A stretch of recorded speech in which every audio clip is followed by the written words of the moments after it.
Welcome to the DEI Effect. I'm your host, Travis Brown, and today I got Portia Bailey Bernard. She is a big baller, shot caller, game changer, Senior Vice President, Indianapolis Economic Development for the Indy Chamber. That's a mouthful. But the truth is, what I want to talk about on this right here is that you are a Black female executive. Yes. Contextually talking about DEI. So what's DEI mean to you? So DEI to me it's so much more than making sure we've got diverse people in the room. Mm-hmm. For me, it's do they have decision-making power? Mm-hmm. And is it just symbolic, or are we actually looking in the room to this person to make the decision? Mm-hmm. And that's when I think we've had true equity and inclusion, is when everyone in the room is looking at that person to make that decision. Or when that person speaks, everyone's like taking notes, or you can tell they're really engaged. Like what they say really, really matters. Because to Michelle Obama's point, having a seat at the table, there could be a few of us at the table, but then there's that one white man in the room who you're really like, okay, he's really the one that's running things. And so I like to look around and see when I'm at the table, are people really engaged with what I'm saying? Are they taking notes? Are they asking follow-up? Not just giving me, oh yeah, that's a great idea, now on to the next thing. And that's when I think we've really hit it. When we're really empowering folks, underrepresented folks, to make decisions and trusting them to run with it.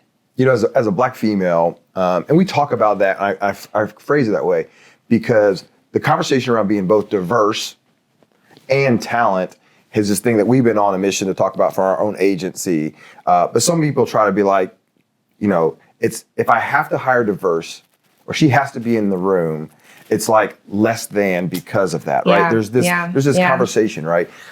So you talk about that table, like how do we change the room?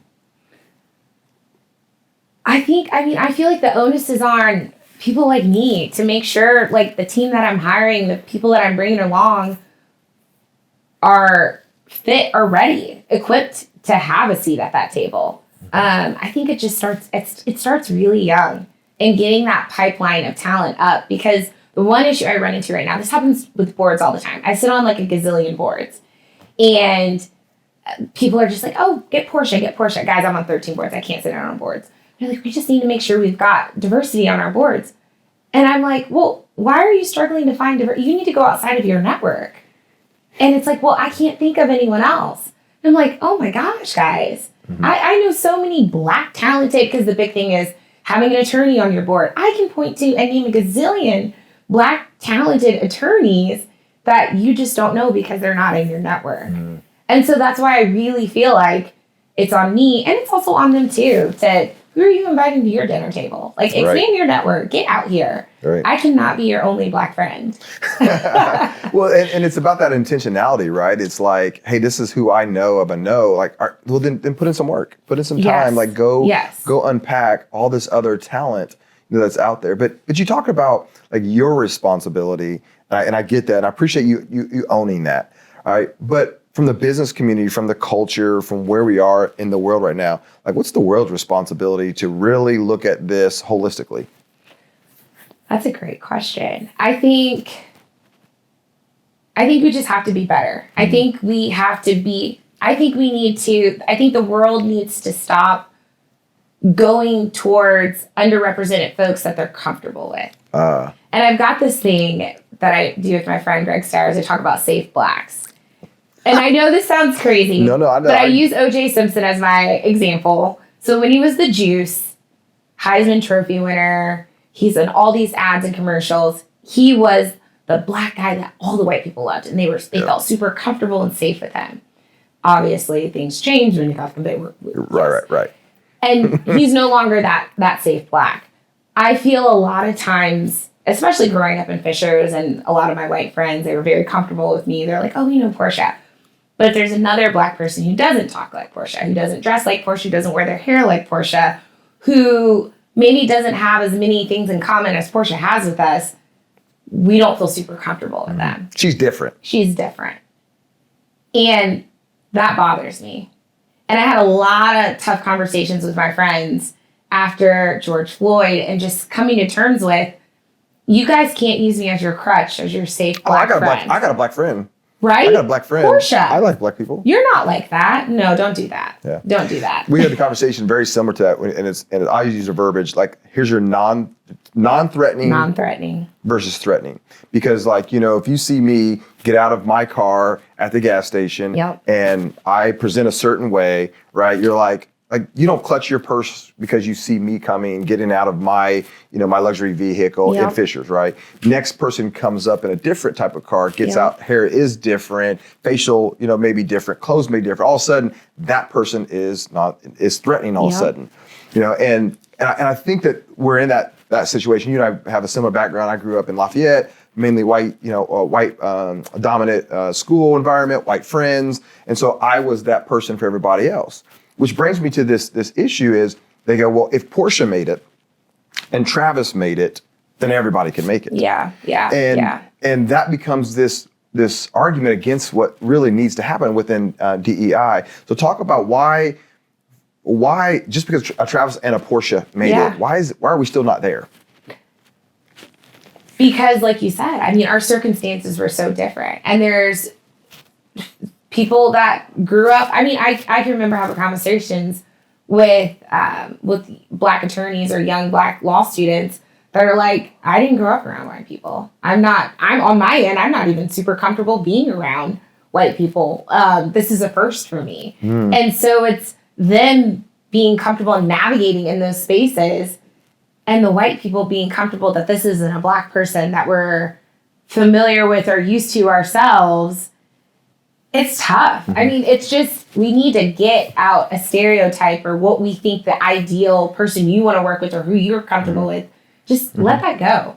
I really would love to see, and I know we have to keep things professional or whatnot, but people, especially underrepresented people, just be their true authentic selves, and everyone else just be okay with that. Yeah, but the professional, I'll put the air quotes, professional, has been set up, established, and deemed by a group of people that have said, this is what professional is. And this is what, let me be honest, I fit in that same box, right? I have a stereotypical process of, here's what professional is. That's a great And I've had to point. break down those own barriers. Yeah. But also my framework was developed in part by a lot of white male leadership that believed it to be a certain way. I still have my own bias to basketball players that wear braids. I just don't. I don't like it. Because I came from I wanted to have a tight fade, a cool line. And that just is not really. That's not really the thing, right? And it's not because I grew up going, that's not how you're supposed to be.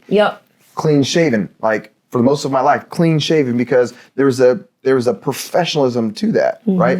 So how do we get from the fact that this is what we deem professional to here's what we really should consider professional? That's a great question, because I still have my own, to your point, biases myself about what I think. But where do they come from and how do we get over them? It comes from, it's a cultural representation, what we see on TV, what we see in ads. I can think of watching, Olivia Pope on Scandal, and I'm like, okay, you gotta have a little hair, nails, again, it's the representation of it all. To your point, I'm sitting here taken aback with my own biases, thinking about things in my hair and myself and my own hair and how I dress and present myself. I'm about to put you on the spot here and ask this question. Oh gosh. But take Kamala, for example. Right? Vice President Harris. Could she have not looked the way that she looks, professional, and still be where she is? Right? Because I think there's a narrative around the difference between her and maybe Stacey Abrams. And going different and saying one's more professional, one's more acceptable, one's more non-threatening. In the worlds that you live in and operate, and this is my last question to you is, in America today, can you be authentic as a black female? Period. Question mark, maybe. I don't think so. I don't think we're there yet, because I'm sitting here still taking aback my own biases in terms of me saying what professionalism is and what I view as professional for myself. Look at Michelle Obama. I think if you look at her style and her hair when she was during President Obama's administration, she was very on par with Kamala. Now on this book tour, sis is out here with braids and colored suits, and she looks amazing. But why is she able to do that now? But she couldn't do it when she was the first lady. So here's my last question. I'm over time, but I'm gonna ask this because I've always felt like there's an opportunity where I have to go prove myself. Yeah. And then after I prove myself, then I could do things I couldn't do beforehand. Mm-hmm. You know, I'm notorious, like I'm rocking Kobe's today in ours, but normally it's either Jordans or Kobe's, all I wear from a shoe perspective. There's a point in time I didn't feel like I could do that or couldn't get away with that, right? Is there a point where you go, yep, you've proven yourself, now you have enough leeway just to do whatever you want to do? And is that the difference in what we're seeing with Michelle versus when she was the first lady and Miss Obama versus now she's like, listen, I got my own people. I'm filling arenas. People are coming to hear me talk. I'm going to show up how I show up. I think that does play a part in it. But I think what we need to do is continue to get more Michelles in that spot. Because the more everybody sees that and get comfortable, because even I'm like, I need to get some braids. I'm telling you, seeing Michelle Obama have some braids and do this book tour, I'm like, I can wear braids to work. Like, why can't I do that? I think it's powerful. And I think that goes to representation matters. But we need more Michelles up there. So we got to build up this pipeline. And I think we need to, I'm even like, I need to push the boundaries myself and check myself on my own biases in terms of what I think is professional or what I've been told is professional.